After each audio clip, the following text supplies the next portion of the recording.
Keluarga dari Riko, warga Jalan Ki Gede Ingsuro, Kecamatan Ilir Barat 2 Palembang, baru saja memakamkan jenazahnya di pemakaman umum.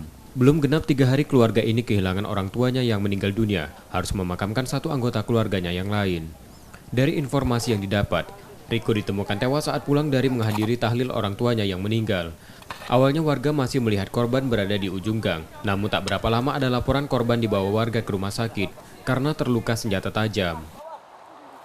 Posisi itu tuh lagi habis yasinan di rumah almarhum juga kan. Bapaknya itu baru juga meninggal kan. Nah pas yasinan tuh ya kegunting rambut. Tengoklah korban tuh masih ada di depan lorong tuh kan duduk. Nah aku balik lagi ke tempat yasinan kan.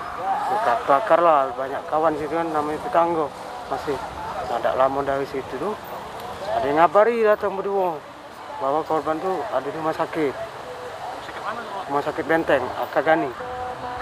Lukanya itu ya sebelah sini. Kenapa itu Kak? Di jantung ya, yang sebelah kiri, jatuh. Kena ini senjata tajam? Iya. Kasus tersebut sudah dilaporkan keluarga korban pada polisi, yang kini ditangani dari Polsek Ilir Barat 2 Palembang. Reski Oktora, Muklas Diferensial, Kompas TV, Palembang.